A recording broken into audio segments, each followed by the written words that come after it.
Hello, everyone. My name is Trinity, and welcome to my show. Today, I want to talk about something that I'm very passionate about, and that is birth. So, just a forewarning, probably not content for you guys out there. I don't know. You might enjoy it. I'd be surprised if you did, but this is probably more geared towards the ladies, and there is a little bit of content in this that may not be appropriate for all audiences. We are talking about birth and the things that come along with that. So if you have little ones around, just be mindful of that. Um, but yeah, I want to talk about birth today. And specifically, I want to share why I chose to have a home birth with my first baby. Just to kind of set the stage a little bit. I'm not trying to convince anybody what to do with today. If there's one thing that I have learned in the past year of my life, it is that birth is a very individual experience. Every pregnancy is different. Every birth is different. Every woman is different. Every baby is different. So there is no, I don't believe, one size fits all when it comes to birth. I don't care what it is. There is no one size fits all. Everybody is different. And ultimately, you have to make the best decision for you when it comes to your pregnancy and your birth and your baby. And I think that your intuition is often discounted, which is part of the reason why I want to share this information, which is to just hopefully empower future moms out there, or, if you're pregnant now, to make really informed decisions, and not decisions that are just based in fear, based in cultural expectations, maybe even family expectations, but truly informed decisions that are well-rounded and thought through. And yeah, so that's kind of my goal with today. I am not sharing my birth story, a whole other thing for another time. I do want to share my birth story, but today this is just why I chose to have a home birth. A little bit of a preview. I'm going to share first some of my background when it comes to my understandings of birth and things like that. Some friends that I met that changed the narrative I had surrounding birth. My own personal issues with the medical system that kind of led me to take my health into my own hands.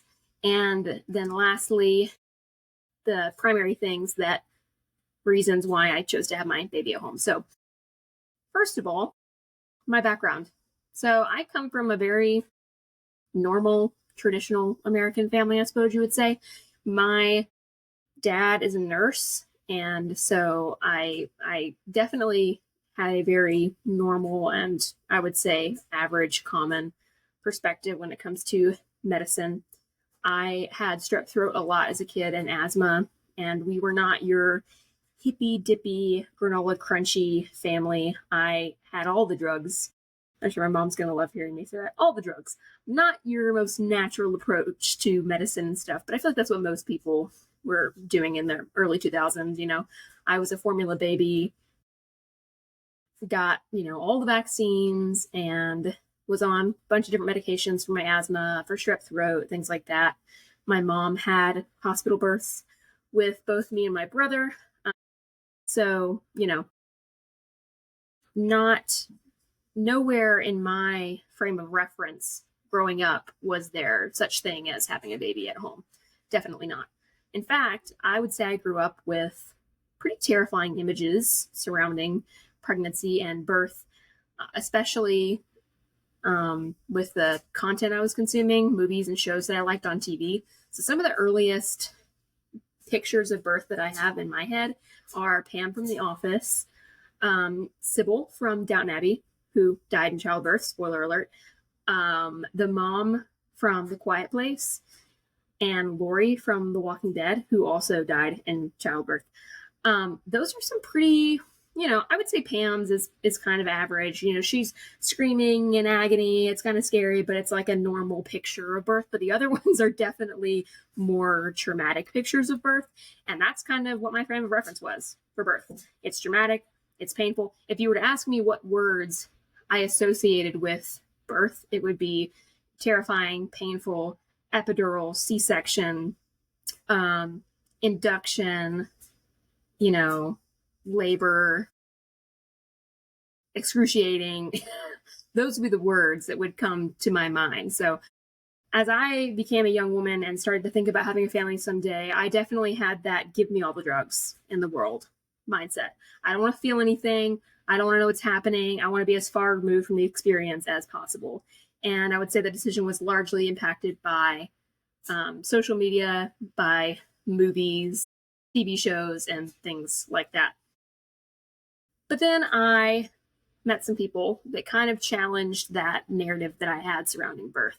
So I'm not going to mention any names, but I had a good friend in high school whose mom was a birth assistant who would later on go to become my midwife, spoiler alert. And being the daughter of a birth assistant, she had just a very different perspective than I did when it came to birth. I would hear words about birth like beautiful, empowering, incredible design, strength, listening to your body, and words like that. Language that I had not ever before associated with birth. This friend of mine would soon go on to have her first baby at home. And I loved getting to hear about her experience. I still remember thinking to myself, I could never do this. You are absolutely crazy. But she shared this picture from her birth, and it was her in the birth pool with her husband right behind her, holding her up and supporting her while she pushed. And I remember seeing that picture and being like, wow, that is so beautiful and so intimate and so incredible. Like, what an amazing experience you had. That's great. I still, like I said, would never have thought of it for myself, but it definitely started to kind of plant seeds in my mind of like, does birth really have to be this terrifying, scary experience that I've always thought that it was, So that's kind of where the first seeds were planted in my mind about thinking of birth differently. But then I kind of started to have my own health struggles that made me kind of challenge this narrative of doctors always being right, always knowing what's best, that they're always trustworthy, that you never have to do any research for yourself or anything. You just trust what the doctors say. And that was while I was in college, I started to have some issues with chest pain. It was kind of like this, I know a lot of people hear chest pain in college and they think, anxiety, panic attacks, things like that. And I definitely did struggle with some anxiety in college, but it was a very different pain. Like the chest tightness that I would get when I was like going in for an exam I knew I wasn't ready for was very different than this pain. I would wake up in the middle of the night. Like I was in a dead sleep. I would wake up. I wasn't like having a nightmare or anything like that. I would just wake up from a dead sleep and I would have this incredibly sharp, like jabbing pain in the middle of my chest if I moved to the left or to the right. So if I was completely still, it didn't hurt. But if I moved just a little bit, it was like somebody was like stabbing needles in the middle of my chest. It hurt really bad. And it was alarming. I went from doctor to doctor to doctor with no answers, spent thousands of dollars, had EKGs, echocardiograms. I wore a heart rate monitor for 2 weeks and like nothing, no answers. And I remember thinking like, I thought doctors always knew, but I have described to multiple doctors now this experience that I'm having, and all of them kind of seem to be scratching their heads. All of them are telling me, well, maybe lay off of the caffeine, try to relax. And we'll run this test and run this test. But I just didn't really get any clear answers from anybody, which was really frustrating. And so I started to do some of my own research, and I came to the conclusion that maybe it wasn't anything cardiac related, that maybe it was something gastro related, like a severe form of heartburn or indigestion. So I decided that I wanted to get a referral to a gastroenterologist. Of course, I had to go see my GP to get that referral. Sorry, my son is taking a nap and it sounds like he might be waking up. Gonna give him a few minutes, but might have to pause this and come back if he doesn't go back to sleep. But yeah, so I went to see my GP to get that referral, but my GP was out. So I saw a different doctor that I hadn't seen before. And of course, I'm going through the whole spiel, going through the story again, explaining for what felt like the 1,000th time how I've been having this pain and this is where it is. And one of the first things that she said to me was, well, do you think you could be depressed? And I was like, no, I don't think I'm depressed. I'm a really happy person, I would say. I do have some anxiety, but I know what that pain feels like, and this is different from that. And she said, well, I think you should take this questionnaire. So she gives me this questionnaire, and it's 10 questions, 1 through 10. And it's like they're all on a scale of like 1 through 5, the never, sometimes, maybe, always, all the time sort of scale. And there were questions like, I sleep great at night. I find myself worrying about my safety or whatever. Kind of like these generic questions. And I answered them honestly. And I feel like for the most part, I was average on all of them.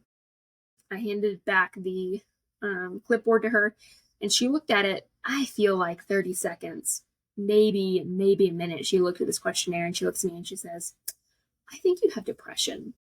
Would you like to treat your depression today? And I was just so disappointed. I felt so unseen. She wasn't listening to a thing I said. Like, she didn't care. And I was like, I didn't even think like GPs could prescribe antidepressants. I thought therapists did that. How can you look at a 10 question questionnaire and just come to the conclusion that I have depression? And that's not even what I came here. I came here for a referral to a gastroenterologist. I was very disappointed, very frustrated. It was one of the first times that I walked away and I was like, I don't think you know everything. And I am going to have to start advocating for myself when it comes to my health. And I don't think the doctors are always right all the time. Granted, tons of respect for doctors. Like I said, my dad's a nurse. I have tons of respect for people in the medical field, but I think that the mindset that I had always had, which again, as I said earlier, was that, doctors are always right. They always know what to do. They always have the right answers. That kind of got flipped on its head a little bit. And then, fast forward probably a year, my husband and I were trying to get pregnant, and I struggled to get pregnant. I say struggled. I know a lot of people that struggle for years and years to get pregnant. It took me 8 months to get pregnant the first time, which is nothing compared to how long a lot of people are trying. But it was hard for me because I was surrounded by a lot of people who got pregnant the first time they tried. And so that was kind of concerning. And I did go see I saw an OB around 6 months of trying and, expressed that I was having some concerns, and they were like, oh, don't worry about it. We're not even going to start running tests until you've been trying for a year. That's when you're considered, infertile. So you don't need to worry about anything. Just keep, chugging along. And I didn't really get a lot of counsel about, diet or lifestyle or things that could impact your fertility. Like, none of that. Just don't worry. Just don't be anxious about it. Which is not very helpful. At least it wasn't helpful for me. And then I had my first miscarriage. I only knew I was pregnant for about a week before I lost the baby.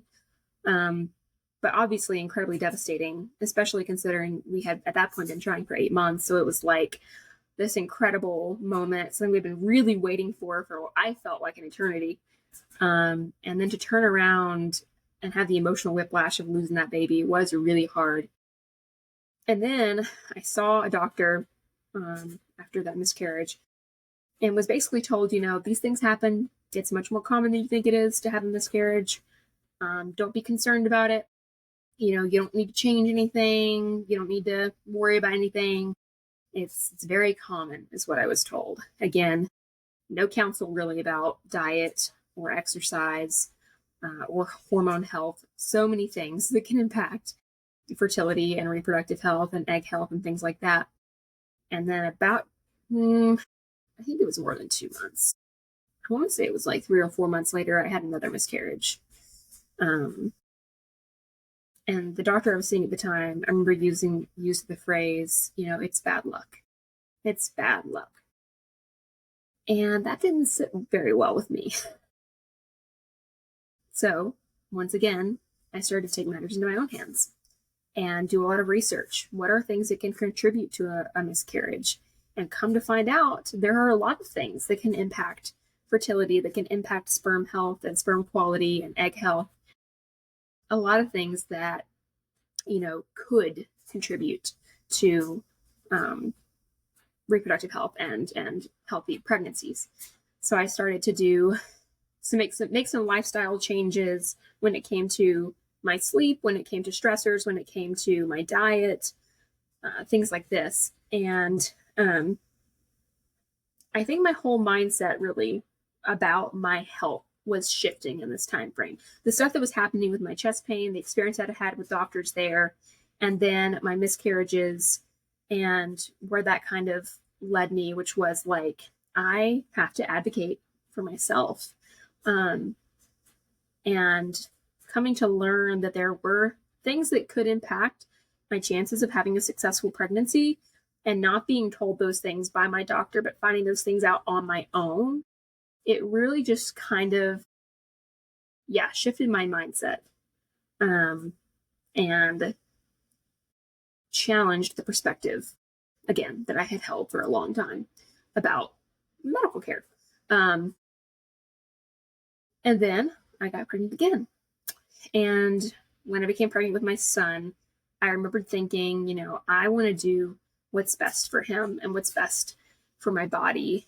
And so instead of just going to the OB, having my little quick 5-minute visits and, everything's great, we're doing wonderful, don't worry about nothing, see you next month or whatever, I started to do a lot of research about how to have a healthy pregnancy and how to have a healthy birth. And I really listened to a lot of voices that were incredibly impactful. And I'm sure a few of these are going to be familiar to you guys, but Ina May is one of them. So Ina May's Guide to Childbirth, the Ellen Fisher podcast was a big one, Emma Armstrong. I know everybody who's had a baby, I feel like, knows who Bridget Tyler is, but Bridget Tyler, and y'all, they shook my world.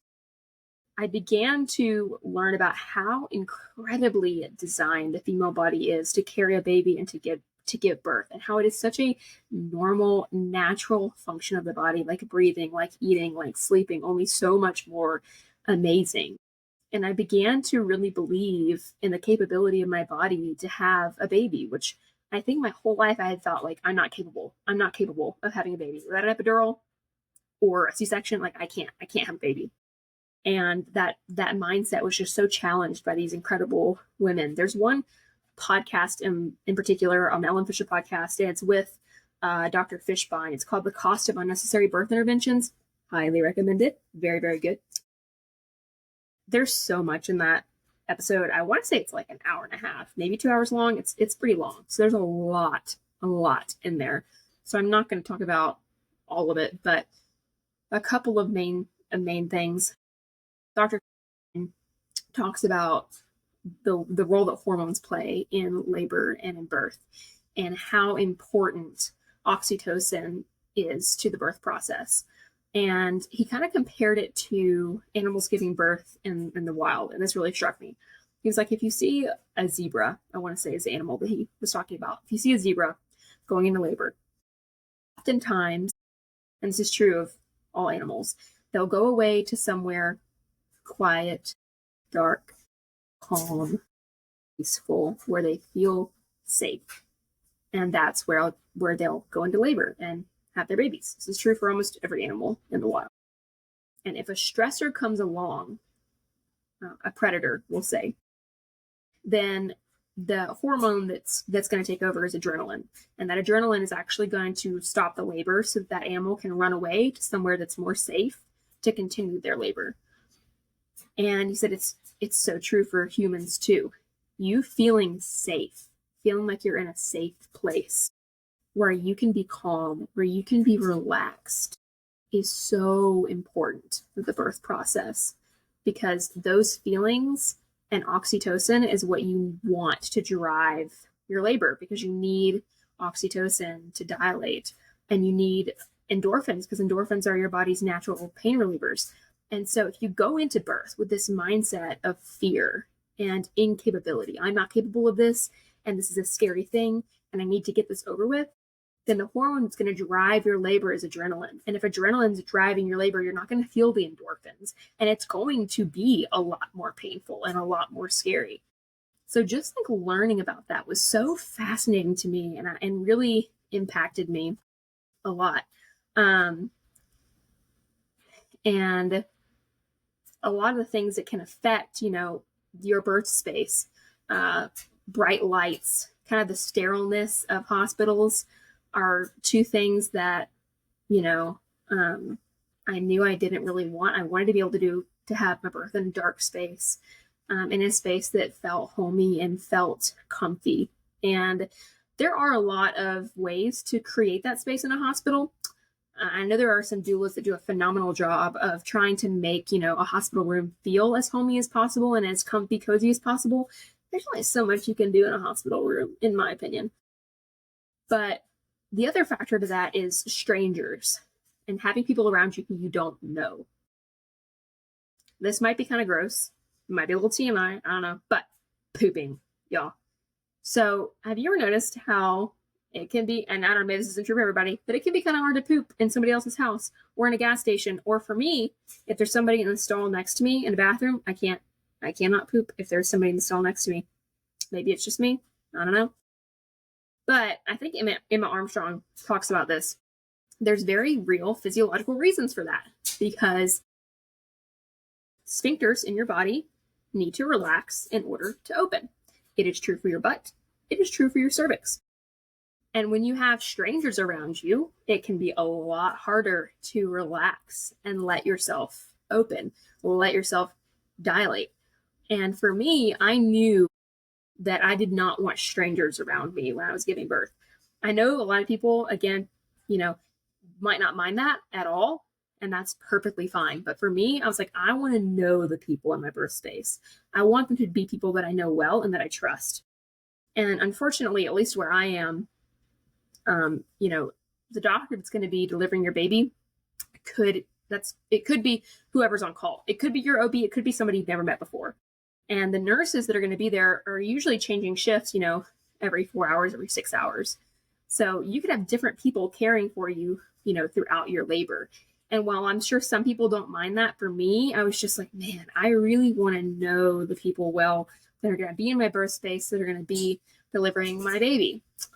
And really another factor in this is being able to call the shots. Once you get an epidural, and I knew for myself, if I'm in the hospital, if I'm in the room and it's right there, I'm going to get it. If I have the option to get it and it's right there, I'm going to get it. And I really did not want to get an epidural. Again, no hate on anybody who gets an epidural, especially after having given birth. I fully understand why people get epidurals. No hate. But I knew I didn't want to get one.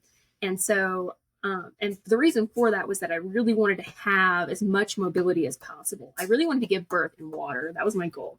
Spoiler alert, I did not give birth in water, but that was my goal. I really wanted to do that.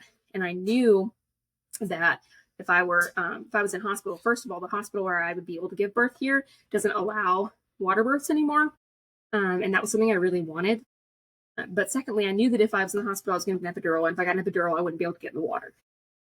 I wanted to be able to move as much as possible, because the positions that you are in and allowing, yourself to listen to your body and move as you need to move to work your baby down is super important. Bridget Tyler talks so much about that in her videos. So yeah. And the care model is another factor. Knowing the women who were caring for me was really important to me. And the midwifery care model that I chose to go with was just so incredibly intentional and unrushed, is the word I would say.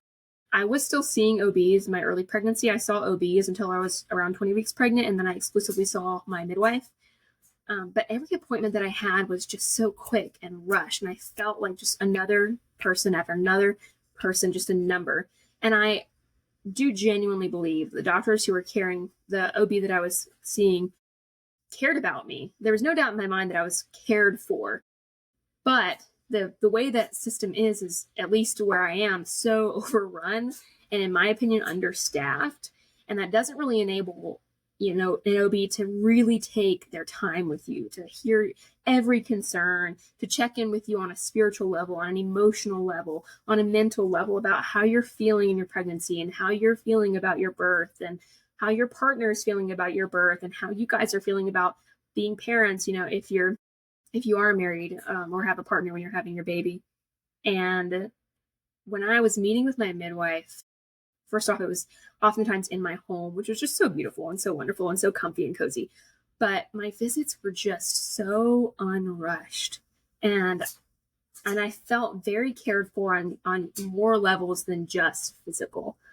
And that was wonderful. Just the unrushed nature of having really as much time as I wanted to. I could sit with her for an hour and a half and ask her questions and you know, really just feel thoroughly seen as a person and a patient. That was absolutely wonderful. So, all in all, I had some experiences with doctors that kind of led me to want to do my own research, want to take my health into my own hands, want to be as informed as possible when it came time for me to have my baby. And in seeking to be as informed as possible, I learned so many things that I did not know about how capable my body was to give birth and how impacted my birth experience would be by the space that I was giving birth in. And ultimately, like I said, I feel like at the end of the day, the biggest thing is feeling safe. It's tremendous to feel safe where you give birth. And I have never really loved hospitals, just to be honest with you. I've had some pretty traumatic experiences at hospitals.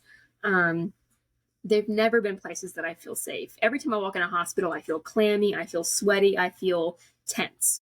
And so I also knew for myself, I'm just not going to feel very safe. I'm not going to be able to relax my body if I'm in a hospital having my baby. That being said, I will say I only live 4 minutes from the hospital. So that was a contributing factor as well. I knew that if something did go wrong, I was as close, just about as close as you could be to the hospital. So, but yeah, learning about the impacts of, your surroundings on your hormones and how that plays into your birth. The desire to be able to create a space that was comfortable, that was cozy, that was my own, that was homey, just about as homey as it could be because it was in my home. And being able to kind of call the shots when in my birth, move how I wanted to move, go where I wanted to go, eat what I wanted to eat, and having the care model that I wanted to have were all, I'd say, major factors that led me to choose to have my baby at home. Would I do it again? 100% yes. I cannot wait to do it again. I will say, and again, I'm not sharing my birth story right now, but I did have a very, very hard labor and birth. Spoiler, it was 27 hours long. It did not go how I thought it was going to go. It was a wild ride, y'all. It was crazy. I can't wait to share that story, but it was crazy. That being said, I know that home birth is not for everybody. No mom should ever, ever, ever feel any shame for the choices she makes about where she's going to have her baby, how she's going to have her baby, because it is such an individual experience. I know so many people that would probably feel terrified to have their babies at home because they wouldn't feel safe. And if that's you, 100% go where you're going to feel safe, because feeling safe and feeling comfortable is so important when you're having your baby. But if you are of the mindset that I was, that, my body is so incapable of having a baby that I'm going to have to be in the hospital. I'm going to have an epidural. I cannot do it without help. I would just challenge you to do some research, learn about how capable your body is, learn about how incredible God designed your body to have your baby. Because it is the most empowering experience I've ever had in my life. It's so incredible. And it's something that I think people should look forward to. Yes, it is intense. And let's be honest, it's very painful. But it is absolutely incredible. And to me, it is not something to be afraid of. The big challenge, I think, for me, or the big area in which I grew, was just learning to not be afraid of birth, but learning to anticipate it and learning to be excited about it, even though I had never experienced it before. And I knew it was going to be the hardest thing I ever did in my life. And it was. But I genuinely was excited about it, and I wasn't scared. And I think that significantly impacted my experience, even though, like I said, it was crazy. So yeah, I hope that this was informative. I hope you learned something. comment below and tell me what you wish you had known before you had your first baby. If you're expecting your first baby and want to share what your birth plan is or where you're planning to have your baby and why, down below, would welcome that. And yeah, like this video if you don't mind, leave me a thumbs up, and we'll see y'all next time when I share my birth story with my little boy. All right, bye guys.